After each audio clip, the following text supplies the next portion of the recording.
इस वीडियो में दी गई जानकारी सामग्री गणना की प्रामाणिकता या विश्वसनीयता की गारंटी नहीं है। सूचना के विभिन्न माध्यमों, ज्योतिष, पंचांग, प्रवचनों, धार्मिक मान्यताओं, धार्मिक ग्रंथों आदि से संकलित करके यह सूचना आप तक प्रेषित की गई है। हमारा उद्देश्य सिर्फ सूचना पहुंचाना है। पाठक या उपयोगकर्ता इसे सूचना समझकर ही ले। इसके अतिरिक्त इसके किसी भी तरह से उपयोग की जिम्मेदारी स्वयं उपयोगकर्ता या पाठक की ही होगी। नमस्कार दोस्तों, स्वागत है आपका हमारे YouTube चैनल सांसारिक जानकारी पर। हम आपको यहाँ पंडित प्रदीप जी मिश्रा द्वारा बताए गए उपाय जो वे अपनी कथा में बताते हैं, उनकी जानकारी देते हैं, ताकि आपको एक ही जगह पर ही सारे उपाय मिल जाए। गुरु जी के बताए गए उपाय श्री शिव पुराण से जाने गए होते हैं, इसलिए निसंदेह भगवान शिव पे विश्वास रख कर करे। इस पुराण में शिव जी को वात्सल्य, दया और करुणा की मूर्ति के रूप में महिमामंडित किया गया है। इस पुराण का पाठ करने से भक्तों के अंदर भी ऐसे ही गुणों का संचार होता है, यानी भक्तों का चरित्र भी भगवान शिव की ही तरह बनने लगता है। बुधवार का दिन प्रथम पूजनीय भगवान गणेश और लाल किताब के अनुसार माँ दुर्गा को समर्पित है, लेकिन इसके देवता बुध है। बुध ग्रह के नाम से ही बुधवार का नाम पड़ा है। जिनकी कुंडली में बुध ग्रह की स्थिति कमजोर है, तो उनको बुधवार के दिन कुछ ज्योतिषीय उपाय जरूर करने चाहिए। बुध की स्थिति सही नहीं होने से व्यक्ति को मानसिक, शारीरिक और आर्थिक परेशानियों का सामना करना पड़ता है। ज्योतिष शास्त्र में बुधवार के दिन करियर व कारोबार में तरक्की के लिए कुछ उपाय बताए गए हैं। इन उपायों के करने से भगवान गणेश के आशीर्वाद से सभी विघ्न दूर होते हैं और कुंडली में बुध की स्थिति मजबूत होती है। एक बार माता सरस्वती जी ने लक्ष्मी जी से कहा, मैं बहुत परेशान हो गई हूँ लक्ष्मी, मैं बहुत परेशान हो गई लक्ष्मी। लक्ष्मी जी ने सरस्वती जी से पूछा, क्यों परेशान हो गई सरस्वती, बात क्या है? सरस्वती के भ्रमण का समय भी है ब्रह्म मुहूर्त। आज भी हमारे यहाँ के बुजुर्ग कहते हैं जरा पढ़ने के लिए सुबह उठाकर, बोलते कि नहीं बोलते? कहते हैं। तो बच्चे कहते हैं मम्मी सोने दो ना, पर माता पिता को मालूम है सरस्वती के भ्रमण का समय है ब्रह्म मुहूर्त।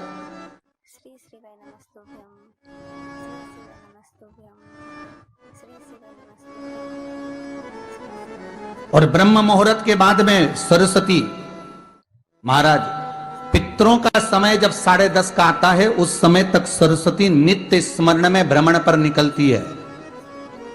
सुबह ब्रह्म मुहूर्त से लेकर सुबह 10:30 बजे तक बच्चा जिस चीज को पढ़ेगा वो भूल नहीं सकता, ये पक्की गारंटी है। इसलिए स्कूलों का जो समय होता था वो सुबह का होता था। स्कूलों का समय दिन का नहीं होता था, सुबह का।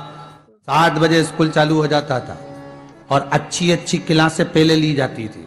नियम था स्कूलों का, मैथ की क्लास, साइंस की क्लास, फिजिक्स, केमिस्ट्री आदि का जितनी भी क्लासें होती थी वो पहले ली जाती। उसके बाद में जो साधारण क्लासें होती थी वो क्लासें बाद में ली जाती थी, 10:30 के बाद। हिंदू धर्म देखिए कितना विचित्र है। आज बसंत पंचमी है इसलिए तो थोड़ा ज्ञात आ गया। सुबह 10:30 बजे से पहले पहले अच्छी अच्छी क्लासों को 7 बजे जब स्कूल चालू होता था तो लेना चालू हो जाता था। उन क्लासों को लेने के बाद जो हल्की क्लास आती थी वो 10:30 के बाद, अर्थात हाफ मीटिंग के बाद चालू होती थी और फिर वो 12 बजे तक चलती और 12 बजे स्कूलों की छुट्टियां हो जाती। अपने अपने घर जाओ, स्मरण करो। क्यों? उसका कारण क्या है? किस लिए समय निर्धारित किया गया? पहले दोपहर का समय, अब आज का समय दोपहर का हो गया। क्यों? क्योंकि विद्या पर जोर कम है, इनकम पर जोर ज्यादा है। आज कोई एक अखबार में हमने पढ़ा था, आज अखबार जो आया था तो उसमें पढ़ा था कि जिस टीचर के यहाँ जिस कोचिंग पर बच्चा कोचिंग करेगा और अगर बच्चा फेल हो गया तो कोचिंग का जो टीचर होगा उसको पूरा खर्चा वापस देना होगा। आज के अखबार में था, हो हमने पढ़ा था, क्लेम लगेगा उस पर।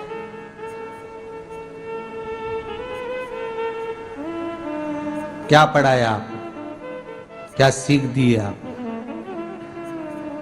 जैसा क्लेम कोचिंग वाले पे लगाया, मैं तो कहता हूं ऐसा क्लेम घर के माँ बाप पे भी लगाना चाहिए। अगर औलाद बिगड़ गई होना चाहिए कि नहीं होना चाहिए? माँ प्रथम गुरु है, पिता दूसरा गुरु है। कमाने के साथ साथ बच्चों में संस्कार देने का काम घर के माँ बाप का होता है।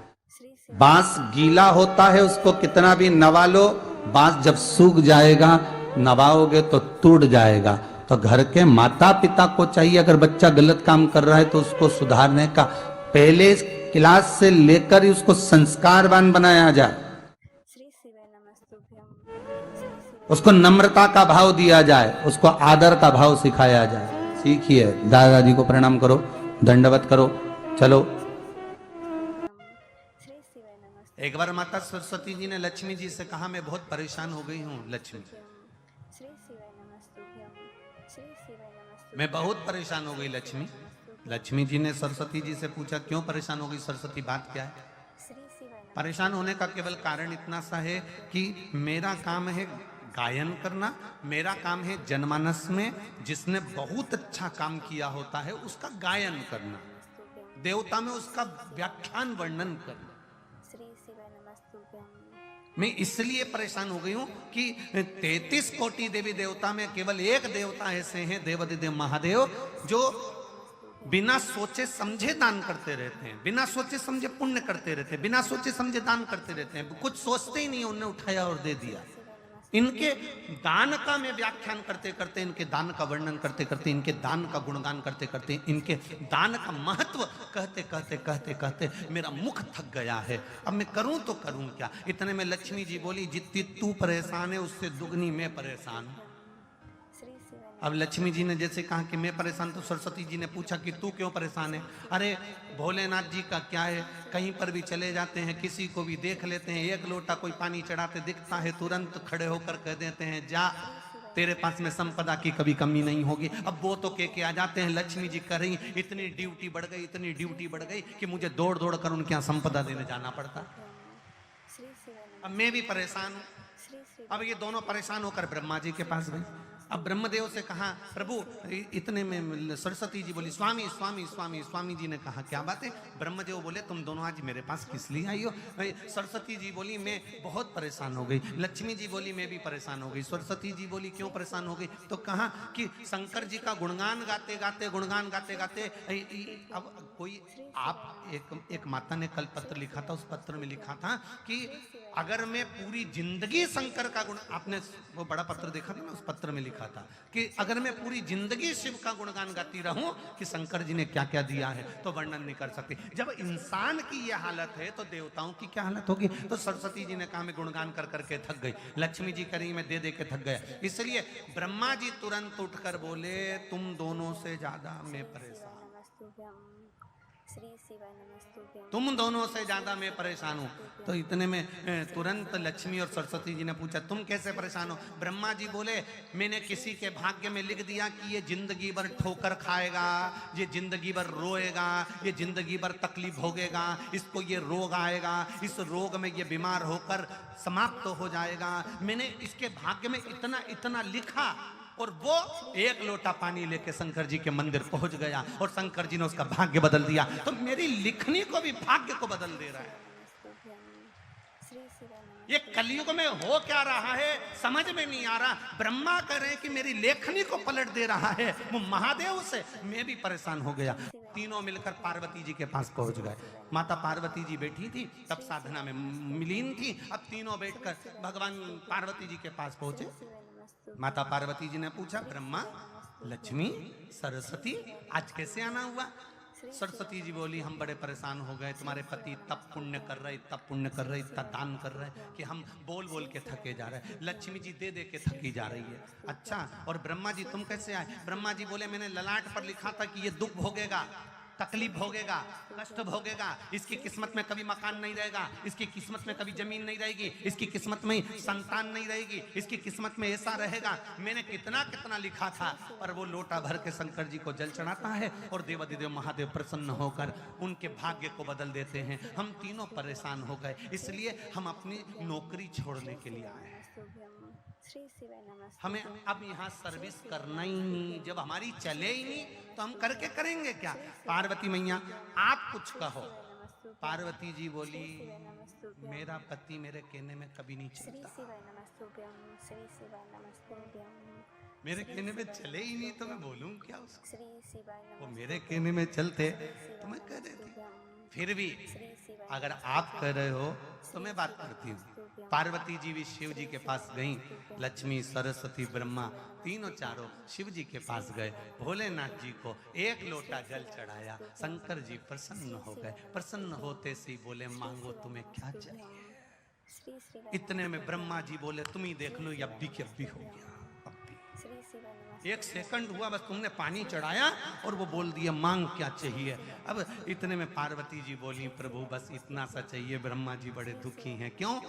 इनने भाग्य में लिखा कि इसको ये दुख आएगा, इनने भाग्य में लिखा कि इसकी औलाद नहीं होगी, इनने भाग्य में लिखा कि इसको ये बीमारी आएगी, तुमने पलट क्यों दिया? ब्रह्मा जी तुम समझ नहीं सकते, चक्कर ये है कि मेरे पास कोई आता है, मेरा नाम ओघड़ दानी है। ओघड़ दानी का मतलब होता है जो कुछ सोचे समझे बिना दे दे, श्री शिवाय ओघड़ दानी है मेरा नाम। श्री शिवाय नमस्तुभ्यं। श्री शिवाय नमस्तुभ्यं। तो ब्रह्मा जी बोले तो तुम्हारे पास जो हो वो दो ना। श्री शिवाय शंकर जी बोले मेरे पास जितना था मैंने सब लुटा दिया, बस केवल डमरू बचा है, श्री शिवाय नमस्तुभ्यं। केवल अकेला डमरू नमस्तुभ्यं। और गले में सांप नमस्तुभ्यं। त्रिशूल। श्री शिवाय नमस्तुभ्यं। और कोई भी अभी तक मंदिर में आया उसने आज तक नहीं किया कि तुम्हारा सांप दे दो। श्री शिवाय नमस्तुभ्यं। बोलो रे नोएडा वाले, तुमने कभी कहा हो जाकर श्री कि तुम्हारा सांप दे दो, या तुमने कहा हो तुम्हारा डमरू दे दो या त्रिशूल? ना ना ना, आज तक कोई मंदिर में आके बोला ही नहीं कि तुम ये दे दो। जो भी आता है अच्छी चीजें मांगता है। तो शिव जी बोले मेरे पास जो था मैंने सब दान कर दिया। मैं तो खुद शमशान में रहता हूँ, वहां पर कुछ भी नहीं रहता, और गुफा के अंदर रहता हूँ, वहां भी कुछ नहीं रहता। इसलिए तो फिर तुम ये बोलना बंद कर दो। शंकर भगवान बोले मैं बोलता हूँ, तुम देने जाते ही काय हो? कौन ने कहा कि तुम जा? श्री शिवाय नमस्तुभ्यं। अरे प्रभु तुम तो कहकर चले जाते हो कि जा, तेरे घर में संपदा की कमी नहीं होगी। अगर लक्ष्मी जी नहीं जाती है तो नारायण रुष्ट होकर बैठ जाते हैं और कहते हैं तूने मेरे शिव का कहना नहीं माना, आज से मैं तेरा मुख नहीं देखूंगा। इसलिए लक्ष्मी को दौड़ना पड़ता। श्री शिवाय नमस्तुभ्यं। श्री शिवाय नमस्तुभ्यं। श्री देवता भाग्य बना सकते हैं, देवता तुम्हारा भाग्य लिख सकते हैं, देवता भाग्य का लिखा तुम्हारे सम्मुख में ला सकते हैं। केवल भाग्य को बदल सकता है तो वो देवाधिदेव महादेव बदल सकता है। जो रावण को लंका दे सकता है, बाणासुर को हस्त दे सकता है, भस्मासुर को भस्म करने का आशीर्वाद दे सकता है, और एक चोर को कुबेर बना सकता है, वो कोई साधारण नहीं हो सकता। श्री एक चोटे को जो चोरी करने शंकर के मंदिर गया है उसको कुबेर बना दिया। श्री शिवाय नमस्तुभ्यं। श्री शिवाय नमस्तुभ्यं। श्री शिवाय नमस्तुभ्यं। तुम एक लोटा जल लेकर शिव जी के मंदिर में जाते हो, विचार करिएगा। शिवाय नमस्तुभ्यं। श्री आपको लगता होगा एक लोटे जल से कुछ नहीं होता होगा, फालतू की बात, फालतू की बात। जो तुमको ज्ञान दे कि लोटा भर के पानी चढ़ाने से कुछ नहीं होता, लोटा भर के जल चढ़ाने से कुछ नहीं होता, जो तुमको ज्ञान दे तुम उससे कह देना तूने चढ़ा के देखा क्या? 2-3 महीने तू मंदिर गया क्या? दिल से चढ़ाया क्या? अगर तू मंदिर तक नहीं गया तो हमको ज्ञान देने वाला भी तू नहीं है। हमारी मर्जी, मैं चाहे जो करूं मेरी, मैं चाहे मंदिर जाऊं, मैं चाहे झाड़ू लगाऊं, मैं चाहे जल चढ़ाऊं, मैं चाहे पत्ती चढ़ाऊं, मेरी। श्री शिवाय नमस्तुभ्यं। श्री शिवाय नमस्तुभ्यं। श्री शिवाय नमस्तुभ्यं। ना तो मैंने तुझसे पूछा, श्री शिवाय नमस्तुभ्यं। श्री शिवाय ना पूछा। नमस्तुभ्यं। श्री शिवाय नमस्तुभ्यं। क्या है? श्री शिवाय नमस्तुभ्यं। श्री शिवाय नमस्तुभ्यं, श्री शिवाय नमस्तुभ्यं। क्या है? श्री शिवाय क्या है? नमस्तुभ्यं। श्री ये शिवाय तो नमस्तुभ्यं। विद्येश्वर संहिता में लिखा है श्री शिवाय नमस्तुभ्यं। श्री शिवाय नमस्तुभ्यं। श्री शिवाय शिव महापुराण के विद्येश्वर संहिता में लिख दिया श्री शिवाय नमस्तुभ्यं। ये तो भगवान शंकर को नमन करना लिखा है कि श्री शिवाय, नमस्तुभ्यं। बोलो बोलो जम के, शिवाय नमस्तुभ्यं। शिवाय न, ये तो शिव जी को नमन करना लिखा है, ये तो मंत्र है ही नहीं, फिर संसार के लोग इसको क्यों जप रहे हैं? शिवाय नमस्तुभ्यं। तो उनसे कह दो। तो हम ये कहकर थोड़ी ना जप रहे कि मंत्र है, हम तो श्री शिवाय नमस्तुभ्यम। क्या होगा जपने से? शिव महापुराण की कथा कहती है, विद्येश्वर संहिता कहती है, जिसके मुख से श्री शिवाय नमस्तुभ्यम मंत्र निकलता है, जाप निकलता है, शब्द निकलता है, हजारों पाप भस्म होते हैं। और उसके मुख का दर्शन अगर कोई कर लेता है तो अश्वमेध यज्ञ का पुण्य आ जाता है। केवल मुख का दर्शन कर लेने से, श्री शिवाय नमस्तुभ्यम बोलने वाले का मुख का दर्शन कर लेने से एक आनंद। इसलिए आपसे कहा था किसी शिवालय में जाएं, जल चढ़ाने के लिए जाएं, आपको डरना नहीं है। जल चढ़ाते समय आपके मुख से आवाज निकलना चाहिए, श्री शिवाय।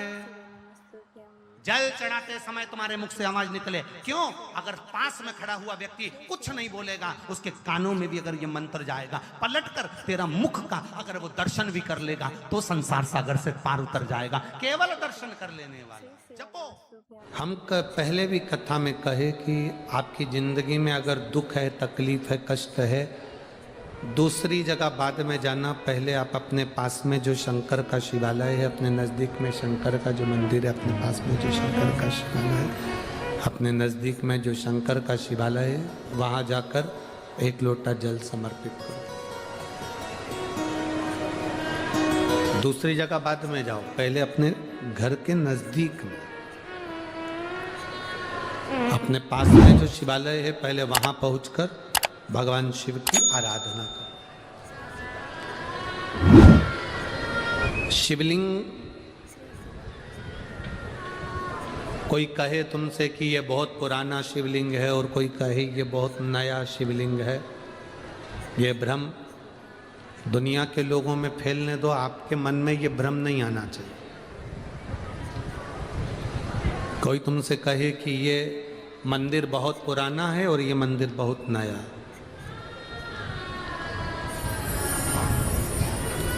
ये भेद जो करते हैं ना, ये दुनिया के लोग करें। आपके मन में ये भेद कभी नहीं आना चाहिए।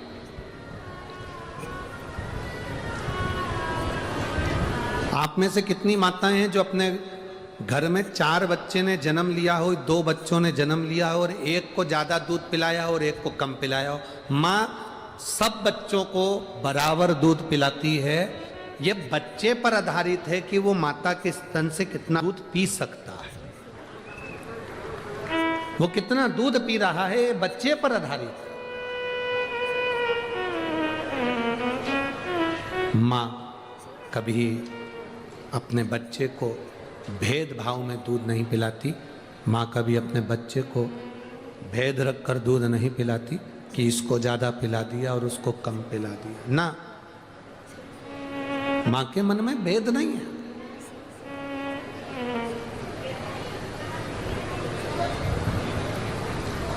माँ बराबर का दूध पिला रही है। उसी तरह ये दुनिया के लोगों ने भेद कर दिया कि ये शिवलिंग पुराना है, ये शिवलिंग नया है, ये शंकर का मंदिर पुराना है, ये शंकर का मंदिर नया है। शिव महापुराण तो यहाँ तक कहती है कि तुम्हारे नज़दीक में जो शंकर का शिवलिंग है, अगर आप उस पर भी जल चढ़ाकर उसका भी आचमन कर रहे हो तो वो उतना ही फल देगा जितना पुरातत्व विभाग के शिवलिंग हो या पुराने कोई शिवलिंग। अगर किसी कामना के वश अगर हम दीप लगा रहे हैं या हमारे मन में कोई भाव उत्पन्न है और हम बाबा से कहना चाहते हैं कि बाबा मेरा ये कार्य है आप पूर्ण करिएगा, तो फिर शिव मंदिर में भी लंबी बाती का दीप आप प्रदोष या सोमवार की अष्टमी या सोमवार या आप शिवरात्रि को बाबा से निवेदन कर कर लगा सकते।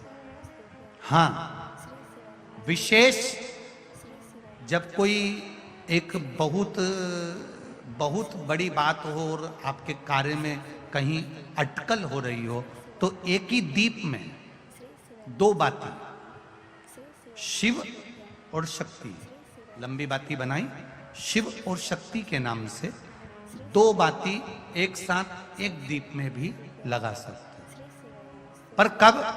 जब विशेष कोई आपका कार्य है और वो अटक रहा हो, विशेष कोई कार्य है, और आप बाबा से प्रार्थना कर रहे हो, तो 2 बाती का भी प्रयोग आप कर सकते हो। ऐसे शिव तत्व को जान। तो दोस्तों, यहाँ पे हमारी वीडियो समाप्त हुई।